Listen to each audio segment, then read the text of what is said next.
The talks between Ukrainian and Russian negotiators are set to resume today for a second day. Washington's top envoy signalling optimism in the bid to end Europe's deadliest conflict since World War II. Steve Witkoff saying that the diplomatic efforts have made strides in Washington's bid to end the conflict. But Ukraine's President Volodymyr Zelensky is saying the talks have to discuss the ongoing attacks on Ukraine. The team must raise the issue of these strikes, first of all before the American side, which had proposed that both we and Russia refrain from attacks.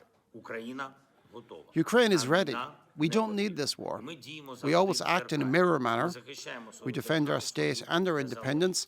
At the same time, we are ready to move quickly towards a decent agreement to end the war. Volodymyr Zelensky there. Well, Doug Herbert is with me, our international affairs commentator. So, Doug, the second round of these latest talks, still, though, to be realistic, hopes of a breakthrough are pretty slim. We'll start with the official line, right?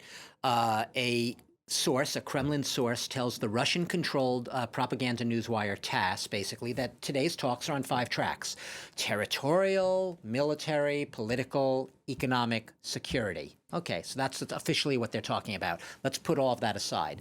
At the end of the day, Russia remains stuck hard, fast to its maximalist demands. And that's not me saying it. This is the Kremlin's clear signaling. You have the defense chairman of the Defense Committee in the State Duma, which is the lower house of the Russian parliament, basically saying that Russia's goal remains, ultimately, its objective is to prevent or destroy any hopes of an independent Ukraine. Let me say that again.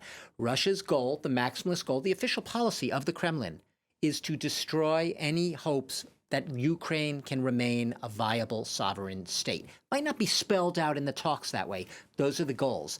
And essentially what they're saying is the only way Ukraine can, quote, win, this is once again that Duma defense defense committee chairperson, the only way Ukraine can win is by joining the Russian Federation.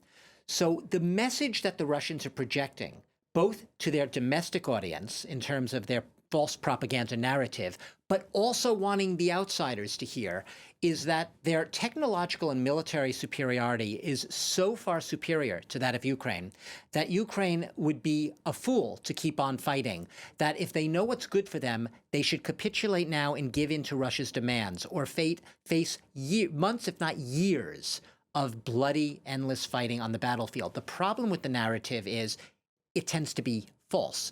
We've seen in the past 5 days alone, Wednesday to Sunday, and we talked about this yesterday, Ukraine got over 200 square kilometers, took back Russian territory. So this narrative of a Russian juggernaut about to raise Ukraine unless it capitulate, and Ukraine just better give in if it knows what's good, it's a false narrative, or at least it's a very skewed narrative that is seeking to project an image of Russia far superior and in far better shape than it actually is militarily and technologically and economically on the battlefield. Doug, I know you want to talk about one of the personalities involved. This is the man heading the Russian delegation, Vladimir Medinsky. He's a familiar face to the Ukrainian side. A lot of people seeing it as a discouraging sign that he's even involved in this. Yeah, a discouraging sign because he's attached at the hip ideologically and politically to his mentor, Vladimir Putin. He's a former culture minister, but perhaps more importantly than that, he is the guy who co-wrote, who helped rewrite the revisionist historical Russian history textbook, which was rolled out back in 2023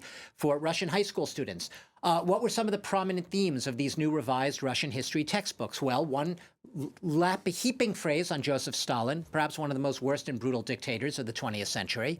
And in addition to that, portraying Russia's so-called special military operation in Ukraine as nothing more than a continuation, a justified continuation of Russia's valiant battle during the Soviet era against Nazi Germany in World War II. The same fight taken to a new era. So the same fight that Russia waged, the Soviet Red Army, against Nazi Germany and Nazi Germany's Hitler's collaborators is the fight that the valiant Russian forces are waging today in Ukraine.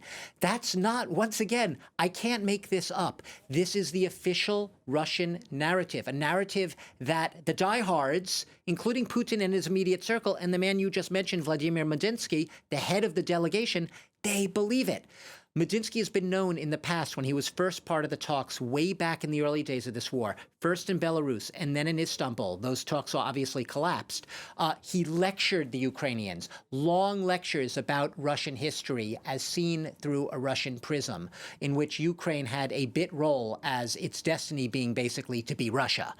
That's the man who's leading the delegation. So when you say discouraging sign, I will take it one bit further. It shows that Vladimir Putin is sending his ideological henchman to dictate terms to the Ukrainians. Finally, Doug, let's talk about the latest worries from the Ukrainian side. This is about Volodymyr Zelensky, isn't it? It's having doubts about the staying power of Western security guarantees. Based on recent history, those doubts? Yeah, based on history 32 years ago. 5th of December, 1994, we might even be able to show a picture. There were leaders who sat around a table in Budapest, and they signed something today known as the Budapest Memorandum. I know we've talked and reported about it before, and they're the leaders there. It was the U.S., it was UK, and Russia, notably. Now, Ukraine's leader, Belarus, Kazakhstan were there. What did the leaders of Ukraine, Belarus, and Kazakhstan do as a result of this memorandum, which offered them so-called security assurances from the UK, the US, and Russia? They relinquished their nuclear arsenals. The Soviet Union had collapsed 3 years earlier. They had all these nuclear weapons left on their soil. What did they do?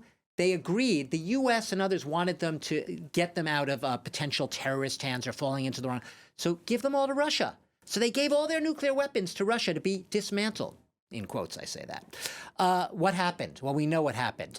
The security assurances in the Budapest Memorandum in 1994 were supposed to ensure that the territorial integrity and the inviolability of borders were respected by the UK, the US, and Russia, which signed the Budapest Memorandum.